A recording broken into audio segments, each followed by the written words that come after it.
the more a person learns Torah, the more his mind opens, the more her mind opens to understand the significance of everything that's in the world. When you're ignorant of Torah, your neshama is restricted. It's like, for example, if you're limiting. Let's say, for example, if somebody's chas v'shalom, their pipes for breathing are small, they're going to work a lot harder to try to maintain life. So when someone restricts their neshama by not giving it Torah, not giving it mitzvot, it's not going to allow any time to be used, or any resources or energy to be used to delve into the depth of the mitzvot, of the good things in life, because it's just going to try to survive pretty much, just to get whatever it can. So the more Torah a person learns, the more their neshama opens, the more their in essence their mind opens to understand the depth of certain things. The more their neshama softens also. That's one. Second thing is, there is a teaching by one of the recent Chachamim, I think it was Rav Shmuel Levitz, who said that when you make a blessing, you should break it up into 3. So instead of swallowing the words and many times forgetting if you blessed or not, like saying Baruch Ata Hashem Elokeinu Melech Haolam She'akol Niyeh Midvaro, or Mezonot, and so on, break it up into 3. Baruch Ata Hashem Elokeinu Melech Haolam She'akol Niyeh Midvaro, Borei Minei Mezonot, whatever it is. Like, break it up like I just did. Wasn't just an example to tell you what the blessing was. You should actually break it up into 3. Why?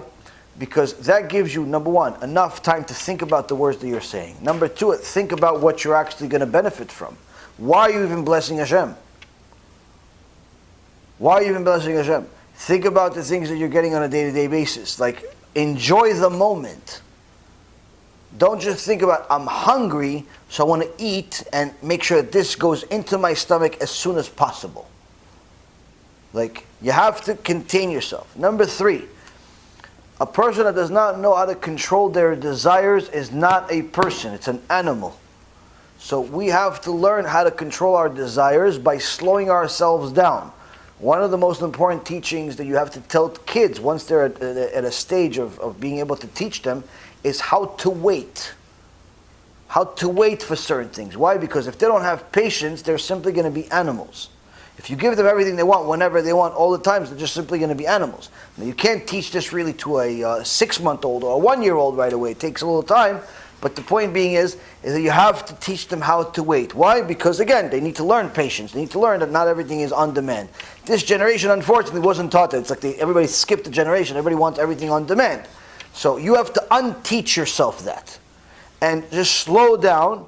And when you get something, when your wife brings you food, when your husband brings you a present, when your husband brings you a food, and your husband gives you whatever it is, whatever that order is, like before, like you just jump and like eat everything and wear everything and do everything, like just relax and say, oh, like observe it, and like if it's clothes or something, a present, don't just like put it on right away and like, oh, like reserve it for Shabbat. Like, reserve it for like a special time to do it, a special time to use it.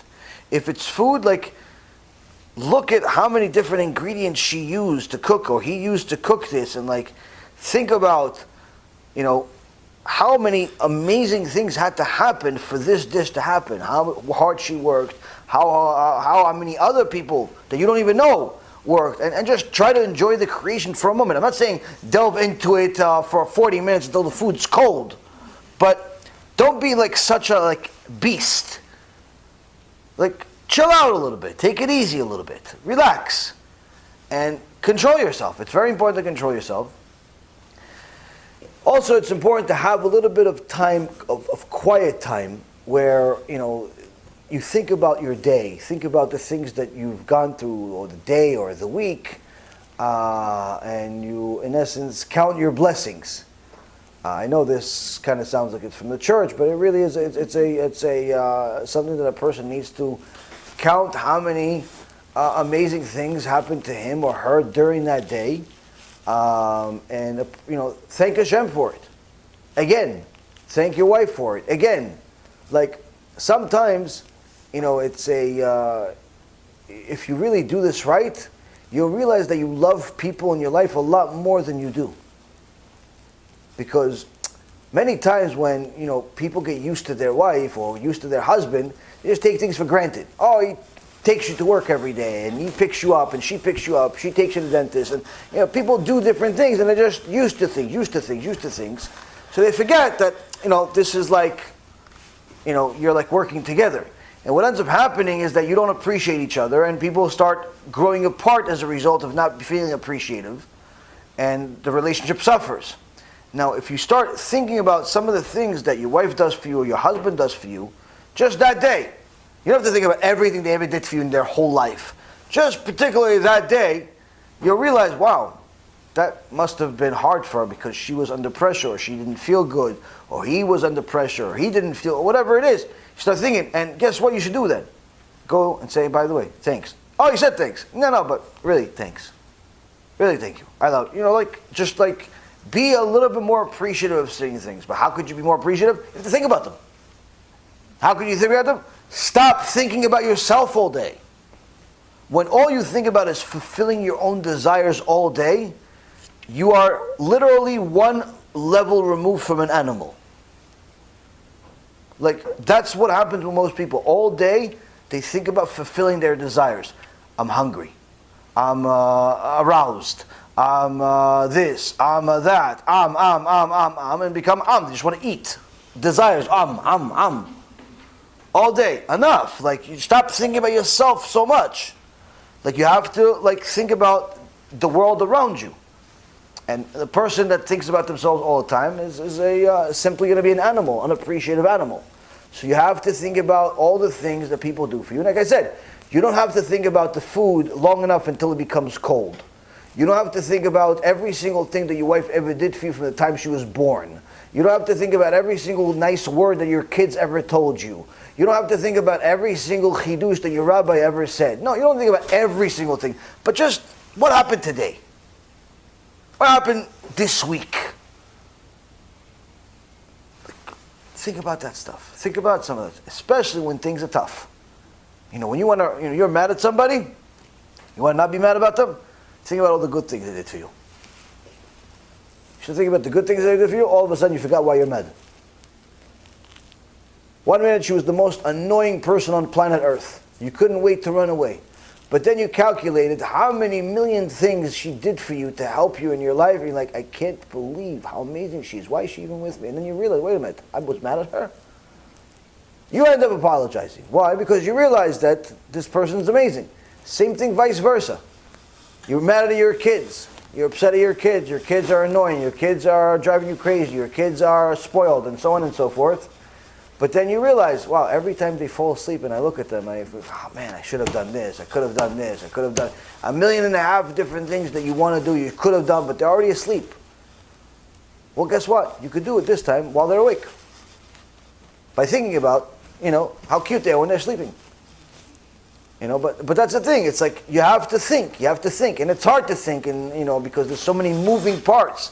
You have your phone, you have your computer, you have some other noise over here and some other noise over here, and there's always noise everywhere. So you got to have some time for yourself. It's not easy to get, but nonetheless, you have some time that you think.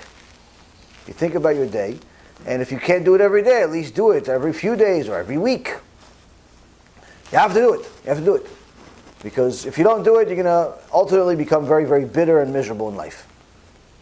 Many people in the Hasidic world like to do itbodedut, where they didn't invent it. I mean, this is already mentioned in the Gemara already 2,000 years ago, but nonetheless, it's become much more popular in recent days among even the average folk that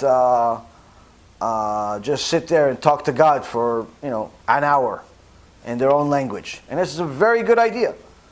Very good idea. I don't know how many people have necessarily such a lenient schedule where they can just give themselves an hour whenever they want, but nonetheless, everybody has some type of time.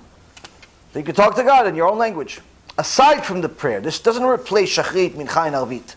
Aside from your study time, aside from everything else, it's just a time that you just talk to Hashem and thank Him more than you ask Him for stuff. Like you're allowed to ask. It's okay to ask, but also thank. The same applies with your wife, with your husband, with your kids. Like, find a way to express gratitude to the people that are around you. Because one of the people that qualifies as a person that Hashem hates is an ungrateful person. Like, there's a few people that the Gemara says that Hashem hates them. One of those people is an ungrateful person. So if a person is ungrateful to his friend, surely he'll be ungrateful to Hashem. That's what the Gemara says. So needless to say, if he's ungrateful to Hashem, he'll be ungrateful to his friend. So a person needs to spend some time to think about all of the gifts that the world around them gave him, whether it be a divine miracle that he had 15 years ago, or a gift of food today, or a wonderful spouse or child, or whatever. There's so many things that you get every day that if you don't know how to say thank you 1,000,000 times a day, there's something wrong with you. There's something clearly wrong with you. You're clearly an ungrateful person. If you all day complain and don't know how to say thank you, you have a very, very critical condition of ungratefulness. Very critical condition. If all day you can find things that are wrong, but nothing, like you're just not happy about certain things, you don't know how to say thank you 1,000,000 times a day. Like literally 1,000,000 times a day. If you think about it, you'll have 1,000,000 reasons to say thank you every day. Like if you don't know how to say thank you, you don't know what you should be thankful for, you have a very critical condition. You should seek help. Like refuah shlema, we should pray for you. Pray for you. We should add you to the list, refuah shlema, to such and such, bayan, such and such, who misken, Hashem yishmo v'yatzil, will help him, Hashem yishmo, what? He's worse than everybody else. This guy's got cancer, this guy's got this guy's got that, but this guy, he's worse than them all. Why? Ungrateful. Ooh, misken. Everybody starts crying on the street, starts ripping their clothes, sacks. If you really know what it is, if you really understood how many things you have to be grateful for every single day, like if you understood what you have, you'd have literally, you'll be embarrassed to complain. But it takes time. It takes a little bit of waking up. B'Shem Hashem Na'aseh v'Natzliach, we're very excited to offer you the new Be'ezrat Hashem app 3.0. It's a newer, faster app, full of Torah, lots of Kedusha, by the Shiurim that we do, myself, Rabbi Ephraim, Rav Chaim, where you'll have also newer features where you're able to use the app while you're using other applications on your phone. You'll be able to share the lectures directly from the app. You'll be able to donate online and support our Kiruv and our Torah work that we're doing. And the most exciting feature is that you'll be able to actually ask questions directly on the app and get answers from the rabbis directly from the app. This is something unprecedented, and Baruch Hashem will be able to offer it. Thank you again for all of your support. Check it out. Make sure you have the kosher Torah that will re-energize your neshama each and every single day. Call to B'chava Tzlacha.